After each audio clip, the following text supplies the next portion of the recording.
ஒரு சில வருடங்களுக்கு முன்னாடி நம்ம சென்னை சென்ட்ரல் ரயில்வே ஸ்டேஷன அழகுபடுத்துற விதமா அர்பன் ஸ்கொயர் அப்படின்ற ஒரு விஷயத்த ஏற்படுத்துனாங்க. இந்த அர்பன் ஸ்கொயர் அமைக்கும்போது இங்க இன்னொரு விஷயமும் வரப்போகுது அப்படின்ற மாரி சொல்லியிருந்தாங்க. அது வேற எதுவும் கிடையாது. 27 மாடிகளை கொண்ட சென்ட்ரல் டவர் தான் அது. ஒரு ரூ. 365,00,00,000 செலவுல எழவிருக்கும் இந்த 27 மாடி கட்டடத்துல முதல் 4 மாடியில மல்டிப்ளெக்ஸ் மற்றும் ரீட்டெயில் அவுட்லெட்ஸ் வரப்போகுது அப்படின்ற மாரி சொல்லியிருந்தாங்க. அதுக்கப்புறம் 5வது மாடியிலிருந்து 20வது மாடி வரைக்கும் ஆஃபீஸ் ஸ்பேஸஸ் வரப்போகுது அப்படின்ற மாரி சொல்லியிருந்தாங்க.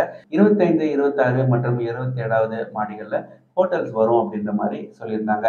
இந்த சென்ட்ரல் டவர் வந்ததுக்கு அப்புறம் மெட்ரோ ரயில்வே ஸ்டேஷனுக்கு போகணும்னாலும் சரி, இல்லன்னா ரோட கிராஸ் பண்ணி பார்க் ரயில்வே ஸ்டேஷனுக்கு போகணும்னாலும் சரி, இல்லன்னா சபர்பன் ரயில்வே ஸ்டேஷனுக்கு போனாலும் சரி, அது ரொம்பவே ஈஸியான ஒரு விஷயமா மாறப்போகுது. இதோட சேர்த்து இந்த டவர்ல ஷாப்பிங் காம்ப்ளெக்ஸ், ஆஃபீஸஸ் எல்லாம் இருக்கிறதுனால ஒரு டிஃபரண்டான ஒரு புது எக்ஸ்பீரியன்ஸ இந்த டவர் குடுக்கும் அப்படின்றதுல எந்த ஒரு சந்தேகமும் இல்ல.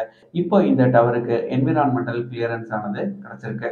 இனிஷியலா இந்த டவருடைய டிசைன் ஆகட்டும், இல்ல எவ்வளவு மாடிகள் வரப்போகுது அப்படின்றதாகட்டும், நெறைய சேஞ்சஸ பண்ணிட்டு இருந்தாங்க. இந்த சேஞ்சஸ் எல்லாம் முடிஞ்சு அத கிளியரன்ஸ்க்கு அனுப்பி வச்சிருந்தாங்க. இப்போ இந்த ப்ராஜெக்ட்க்கு ஒரு கிரீன் சிக்னல் கிடைச்சிருக்கு அப்படின்னே சொல்லலாம். இப்போ என்விரான்மென்டல் கிளியரன்ஸ் கிடைச்சிருக்கிற பட்சத்துல இந்த பில்டிங்க கட்டுறதுக்கான ஃபைனல் அப்ரூவல இந்த கான்ட்ராக்டர் மூவ் பண்ணுவாங்கன்னு எதிர்பார்க்கலாம். அதோட சேர்த்து இன்னும் ஒரு சில மாதங்கள்ல மேபி 1 மாதத்திலயோ, 2 மாதத்திலயோ ஒரு சின்ன ஒரு பூமி பூஜை மாரியான விஷயத்த இவங்க செய்யறதுக்கான வாய்ப்புகள் நெறைய இருக்கு. இந்த டவர இவங்க கட்ட ஆரம்பிச்சாங்க அப்படின்னா, இந்த பகுதியுடைய லேண்ட்ஸ்கேப்பே மாறிடும்.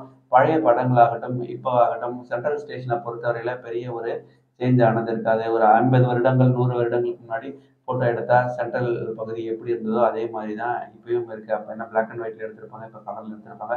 மத்தபடி ஆல்மோஸ்ட் அந்த இடம் வந்து ஒரே மாரி தான் இருக்கு. பட் இந்த டவர் வந்தது அப்படின்னா, அந்த இடத்த நிச்சயமா அது ரீடிஃபைன் பண்ணும் அப்படின்றதுல எந்த ஒரு சந்தேகமும் இல்ல. இந்த ப்ராஜெக்ட்டோடைய நகர்வுகள் எப்படி போகுது அப்படின்றத நம்ம ஃபியூச்சர் அப்டேட்ஸ்ல பார்ப்போம். இதே மாரி சேனல்ல இருந்து தகவல்களுக்கு மறக்காம நம்ம சேனல சப்ஸ்கிரைப் பண்ணி வச்சுக்கோங்க. நன்றி, வணக்கம்.